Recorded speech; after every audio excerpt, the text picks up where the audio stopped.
दोस्तों, अगर आपको हमारे चैनल से जुड़ना है तो नीचे रेड कलर का आपको सब्सक्राइब दिख रहा होगा, इस पर आप लोगों को दबाना है। उसके बाद बेल आएगी, बेल पर भी दबाना है। फिर 3 ऑप्शन दिखेंगे, ऑल वाले ऑप्शन पर दबा लेना है। बस आप चैनल से आप जुड़ गए हैं, अब हर जानकारी आपके पास हमारी पहुंच जाए। दोस्तों, all India anganwadi news channel की आज शाम की सच्ची खबरों में आप सबका स्वागत है। मैंने कहा था आज शाम का वीडियो आप लोगों के लिए काफी अच्छा साबित होने वाला है, यानी एक बढ़िया खुशखबरी लेकर के आए। आपको बताएंगे कि आंगनबाड़ी केंद्र में सहयोगिनी मातृ समिति के गठन को लेकर के विस्तृत दिशा निर्देश जारी किए गए हैं। इसके संबंध में पूरी जानकारी आपको मिलेगी। कितने कितने सदस्य रखे जाएंगे, क्या क्या उनका कर्तव्य होगा, क्या क्या उनके पास शक्तियां होंगी, यानी उनका पूरा कार्य, शक्तियां, दायित्व सब कुछ आपको समझा देंगे। विस्तृत जानकारी आपको इस वीडियो में मिलेगी। आंगनबाड़ी केंद्रों में सहयोगिनी मातृ समिति का गठन कराने का आदेश आया है। यह आदेश जो निकला हुआ है, जिला कार्यक्रम अधिकारी है महिला बाल विकास विभाग मध्य प्रदेश की, उन लोगों को सबको भेजा गया है। 24 तारीख को निदेशालय से यह लेटर निकला हुआ है, संचालनालय महिला एवं बाल विकास विभाग मध्य प्रदेश। अब इसमें देख लीजिएगा, इस आदेश में साफ साफ लिख दिया गया है, संदर्भित पत्रों द्वारा आंगनबाड़ी केंद्र में सहयोगिनी मातृ समिति के गठन किए जाने के संबंध में विस्तृत दिशा निर्देश जारी किए गए हैं और आंगनबाड़ी केंद्र के अंतर्गत गठित की जाने वाली सहयोगिनी मातृ समिति तथा टोले मजरों में गठित की जाने वाली इसकी उप समिति, इनके बाल विकास परियोजना कार्यालय से जारी किए जाने वाले आदेशों के प्रारूप भी संलग्न करके भेजे जा चुके हैं। तो अब हम उन्हीं की तरफ बढ़ रहे हैं। समितियों और उप समितियों के बारे में बताएंगे, उनके गठन की पूरी जो प्रक्रिया है वो बताएंगे और उनके पास क्या दायित्व और सब कुछ रहेगा वो सब बताएंगे, यानी क्या पावर रहेगा उनके पास, उनका काम क्या रहेगा, सब कुछ बताएंगे। अब देख लीजिएगा, ये रहा आपका वो लेटर की तरफ बढ़ रहे हैं। इसमें देख लीजिएगा, लिखा है राष्ट्रीय खाद्य सुरक्षा अधिनियम 2013 के तहत आंगनबाड़ी केंद्र की गतिविधियों के सुदृढ़ीकरण को लेकर के, पारदर्शिता को लेकर के एवं जवाबदेही को लेकर के एक सत्कर्तता समिति बनाई जा रही। मैंने पूर्व में इसका जिक्र किया था, सत्कर्तता समिति बनेगी, तो अब उसी को लेकर के लेटर आ चुका है। सहयोगिनी मातृ समिति के गठन एवं शक्तियों, दायित्वों, उनके संबंध में आदेश आया है। इसको आप लोग जान लीजिएगा, इनके पास क्या क्या आदेश रहते हैं। तो सबसे पहले आपको हम बता देते, जवाबदेही है, पारदर्शिता को लेकर के सब हो रहा है। सामाजिक अंकेक्षण को जैसे कामों को लेकर के, सामाजिक अंकेक्षण को लेकर आप लोगों ने देखा था बिहार में भी लेटर निकले थे, लेकिन ये आपको हम मध्य प्रदेश का दिखा रहे हैं। तो हर जगह की जो खबरें हैं, इसीलिए मैं कहता रहता हूं देखा करो, आपको बहुत सारी जानकारी मिल जाएंगी। इस लेटर के मुताबिक हम बताते हैं आपको सदस्यता वर्ग के कौन कौन से लोग यानी हैं जो इसमें सदस्य होंगे। आपकी सत्कर्तता समिति या आपकी जो उप समितियां बनाई गई, समिति और उप समिति जो बनेगी, इसमें कौन कौन से लोग हिस्सेदारी ले सकते हैं, कैसे कैसे चयन होता है, क्या क्या उनके पास जो है काम करने के लिए क्या होगा, तो सब देखिए और विस्तार से देखिए। पहला हम आपको बताते हैं जो है, यहां पर देख लीजिएगा, यह है सदस्यता वर्ग का आपका प्रत्यक्ष रूप से समिति में सम्मिलित किए जाने वाले सदस्यों का विवरण, जिसमें ग्राम की वार्ड पंच वगैरह लिखा हुआ है, शहरी वार्ड की पार्षद हैं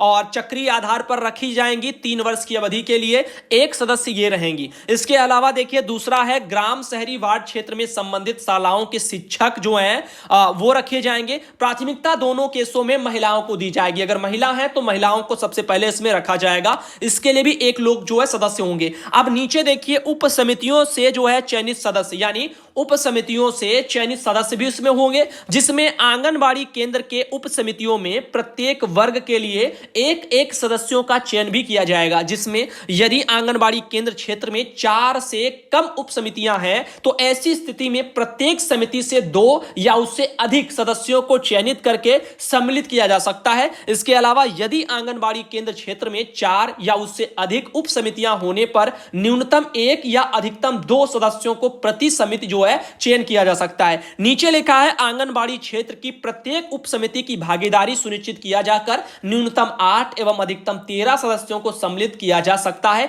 इसी प्रकार एक समिति में प्रत्यक्ष एवं उप समिति से चयनित सदस्यों के जो है उनको सम्मिलित किए जाने पर कुल संख्या न्यूनतम 10 एवं अधिकतम 15 होगी। जैसे देख लीजिएगा, तीसरा पॉइंट है ग्राम और शहरी वार्ड स्तरीय अन्य जो विभागीय समितियों की महिला सदस्य चक्रीय आधार पर 3 वर्ष की अवधि के लिए रखी जाएंगी, एक ये रहेंगी। दूसरा है स्वयं सहायता समूह की महिला जो अध्यक्ष हैं, चक्रीय आधार पर 3 वर्ष की अवधि के लिए भी रखी जाएंगी और इनके लिए भी जो है एक सदस्य यहां पर होगा। एक से अधिक होने की स्थिति में बोला जा रहा है फिर आगे देखा जाएगा। बाकी आगे चलते हैं और बताते हैं। पांचवा देखिए क्या है, ग्राम शहरी जो वार्ड है वहां की ऐसी सक्रिय महिला 49 वर्ष की अधिकतम आयु वाली, 49 वर्ष से ज्यादा उम्र वाली जो होंगी, जो स्वेच्छा से यानी अपनी मनमर्जी से अपना सहयोग अगर दे सके चक्रीय आधार पर 3 वर्ष की अवधि के लिए, वो भी 2 लोग ऐसी लोग रखी जाएंगी। साथ ही साथ देखिए छठा है, इसमें 3 वर्ष तक आयु वर्ग के बच्चों की जो माताएं हैं चक्रीय आधार पर वो भी 2 लोग रखी जाएंगी।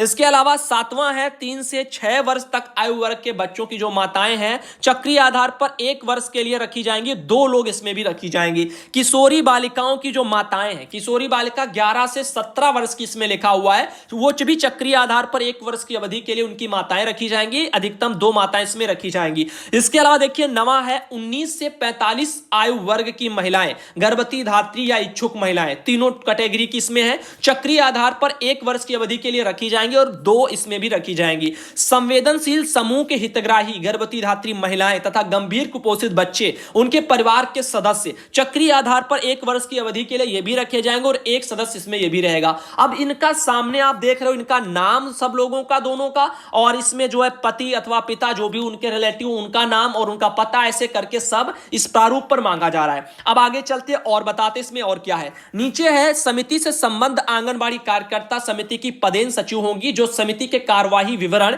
एवं अन्य लेखा संधारण में उनका सहयोग प्रदान करेंगी। देखिएगा यहां पर ग्राम सत्कर्ता समिति के रूप में सहयोगिनी मात्र समिति के जो दायित्व हैं उनको समझाते हैं। पहला, आंगनबाड़ी सेवाओं, लाडली लक्ष्मी योजना एवं प्रधानमंत्री मातृ वंदना योजना के मैदानी स्तर पर गतिविधियों यानी लाभार्थियों का पंजीयन एवं उनको लाभ, इनके सुदृढ़ीकरण, पारदर्शिता एवं जवाबदेही के लिए कार्य करेंगी। साथ ही दूसरा है, 5 वर्ष की आयु वर्ग के बच्चों का टीकाकरण एवं पोषण की स्थिति की समीक्षा तथा बच्चों, किशोरियों, महिलाओं में व्याप्त एनीमिया निवारण हेतु प्रयास की निगरानी में सहयोग भी करेंगे और निगरानी भी करेंगी। साथ ही पात्र हितग्राही 6 माह से 6 वर्ष आयु के बच्चे, गर्भवती धात्री माताएं, 11 से 14 वाली इस शाला त्यागी किशोरी, इनको पूरक पोषाहार की प्रदाय, गृह भेंट एवं स्कूल पूर्व शिक्षा की गतिविधियों की समीक्षा भी करेंगी। साथ ही गर्भावस्था का शीघ्र पंजीयन, प्रसव पूर्व एवं पश्चात स्वास्थ्य जांच और संस्थागत प्रसव, इनकी समीक्षा भी ये लोग करेंगी। साथ ही आंगनबाड़ी केंद्रों में उपलब्ध सुविधाएं जैसे आधारभूत संरचना, स्वच्छ पेयजल, शौचालय, खोलने की जगह और साथ ही साथ जो स्कूल पूर्व शिक्षा किट्स,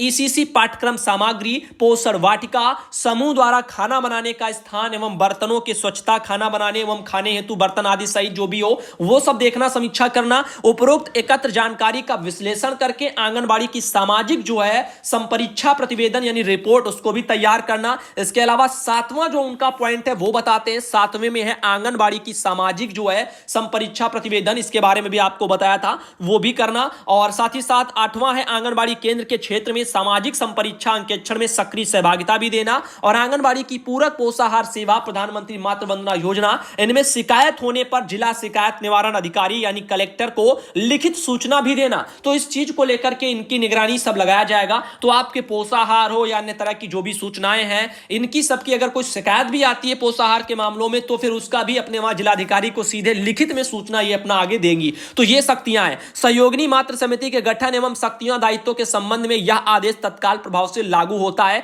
नाम, हस्ताक्षर, परियोजना अधिकारी, इसे करके सब भेज दिया गया। अब इसमें एक पॉइंट है जो आंगनबाड़ी बहनों आपको ध्यान रखना है कि आप लोगों को अपना जो कर्तव्य है वो अच्छे तरीके से मध्य प्रदेश में निभाना होगा, क्योंकि जो दायित्व है वो यहां पर सत्कर्ता समिति में आपकी जो मातृ समिति का जो गठन कराया जा रहा है, सहयोगिनी मातृ समिति का, इनके पास अधिकार है कि आपके वहां पोषाहार को लेकर के और प्रधानमंत्री मातृ वंदना योजना को लेकर के अन्य तरह की कोई भी शिकायतें आती हैं या कुछ भी होता है तो उसकी सूचनाएं जो अपने वहां पर कलेक्टर को वो लिखित रूप में दिया करेंगी। अब इन चीजों को लेकर के इसके आगे हम आगे चलते हैं। ये देख लीजिएगा, सहयोगिनी मात्र जो है उप समिति के गठन एवं दायित्व के संबंध में भी आदेश में लिखा हुआ। अभी समिति के बारे में, अब उप समिति के बारे में भी देख लीजिएगा। इसमें है 3 वर्ष आयु वर्ग के जो बच्चे, उनकी माताओं को रखा जाएगा, 2 माताएं होंगी। फिर 3 से 6 वर्ष आयु तक के बच्चों की माताएं भी रखी जाएंगी, 2 इसमें भी होंगी। किशोरी बालिका 11 से 17 वाली स्कूल ना जाने वाली, उनकी भी माताएं इसमें हैं, 2 इसमें भी होंगी। ग्राम शहरी वार्ड में इसमें भी जो समितियों की महिला सदस्य भी रखी जाएंगी। एक ये होंगी, स्वयं सहायता समूह की महिला अध्यक्षा भी एक होंगी, और 19 से 45 वर्ष आयु तक की जो महिलाएं उनमें भी 2 रखी जाएंगी, और साथ ही संवेदनशील समूह के हितग्राही गर्भवती धात्री माताएं, गंभीर रूप से कुपोषित बच्चों के परिवार के सदस्य वाले एक वो भी रखे जाएंगे। शहरी जो है ग्राम शहरी वार्ड क्षेत्र वगैरह में 49 वर्ष से जो अधिक उम्र वाली है वही वाला जो पिछले वाले में था वो भी एक रखी जाएंगी। तो समिति और उप समिति दोनों में एक जैसे ही जो है नियम कायदे कानून बने हुए हैं। तो अब इसमें आप देख लीजिएगा यहां पर भी सब सेम है। देखिए छठा वाला पॉइंट वैसे ही है, उप समिति से संबंधित जो है क्षेत्र में आंगनबाड़ी की पूरक पोषाहार सेवा, प्रधानमंत्री मातृ वंदना योजना, शिकायत होने पर लिखित शिकायत जो है मुख्य समिति को सूचित करेंगी। यानी इनके पास जो सूचना सब कुछ है वो अपना शिकायत सब कुछ देखना वो उसको अपना समिति को भेजेंगे, और समिति जो है वो लिख करके अपना पूरा लिखित में सूचना अपने वहां कलेक्टर को भेजेगी। अब देख लीजिएगा ग्राम सहयोगिनी मात्र जो है उप समिति के दायित्व है। आंगनबाड़ी की पूरक पोषाहार सेवा, लाडली लक्ष्मी योजना, प्रधानमंत्री मातृ वंदना योजना, लाभार्थी का पंजीयन एवं लाभ के सुदृढ़ीकरण, पारदर्शिता, जवाबदेही सब कार्य अपना ये भी करेंगी। लेकिन यहां पर जो ये सूचनाएं हैं वो सब अपने ऊपर वाले उप समिति को देंगे, उप समिति वाली, उसके बाद वो लोग अपना कलेक्टर को सीधा देंगे। ये सब चीजें ऐसे रखी गई हैं। तो फिलहाल के लिए इसमें ज्यादा परेशान वाली बात नहीं है। लेकिन एक बात और इस लेटर से साबित होती है, आपका ईसीसी पाठ्यक्रम सामग्री यानी नई शिक्षा नीति आंगनबाड़ी प्री प्राइमरी मध्य प्रदेश की मैं बात कर रहा हूं, यहां पर आपका ईसीसी को लेकर के जिक्र किया गया है। स्कूल पूर्व शिक्षा वही आपका प्री प्राइमरी, स्कूल पूर्व शिक्षा जो किट्स है उसके बारे में भी जिक्र किया जा रहा है लेटर में। तो कहीं ना कहीं अब आप लोग एक अनुमान लगा लेना, बहुत जल्द मध्य प्रदेश में भी आपके प्री प्राइमरी को लेकर के ट्रेनिंग यही सब चलना स्टार्ट हो जाएगा। बस सब्र रखिए, आने वाली खबरों पर अपनी जो है नजर लगाए रखिएगा। धन्यवाद दोस्तों।